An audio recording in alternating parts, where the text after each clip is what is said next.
J'étais caissière dans un petit supermarché. Un jour, c'était presque l'heure de la fermeture. Un homme est entré, mais il était tout en noir. Cagoule, gants, avec des lunettes d'aviateur. Des lunettes qui font comme des miroirs. On voyait rien de lui, même pas la couleur de sa peau. Il est arrivé avec son arme, il a dit c'est un braquage. J'ai dit mais c'est quoi ça? Je m'en suis pas rendu compte sur le coup, mais j'ai dit à voix haute. Ça m'a échappé, sans que je le veuille. Il s'est dirigé vers moi. Il a mis l'arme entre mes yeux et il a dit t'as pas compris? Je me voyais dans le reflet de ses lunettes.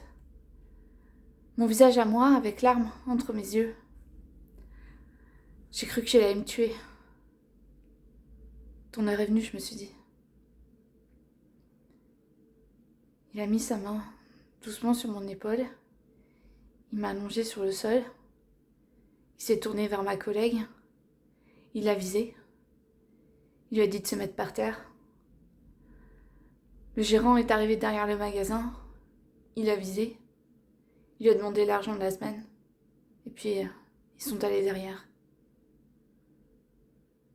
Moi, je voyais le dessous de ma caisse. Un élastique marron, la poussière, une pièce de 20 centimes. Je sais pas combien de temps ça a duré exactement. Je sais pas si c'était 1 minute ou 10 minutes. Mais mon impression à moi, c'est que ça a duré 1 heure.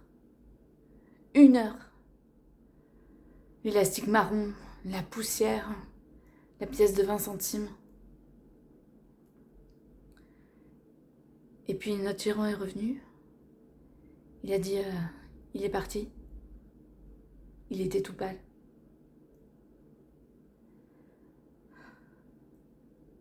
Avec ma collègue, on s'est relevé tout doucement. Elle arrêtait pas de pleurer. Moi, j'y arrivais pas. Parfois, je me dis que si j'avais pleuré sur le moment, peut-être que j'aurais pas sombré comme ça après. Ma collègue, elle a fait des cauchemars et tout.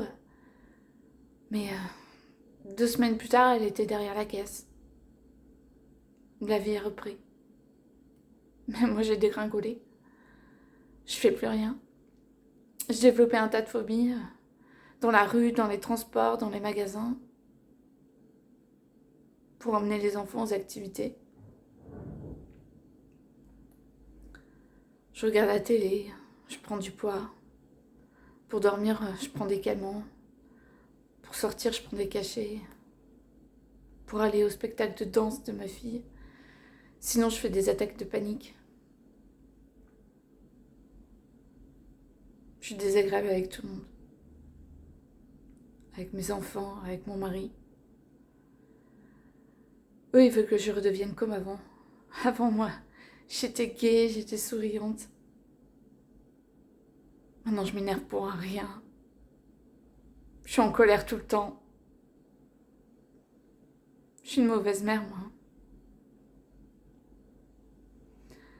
En fait, ils n'ont pas retrouvé mon agresseur.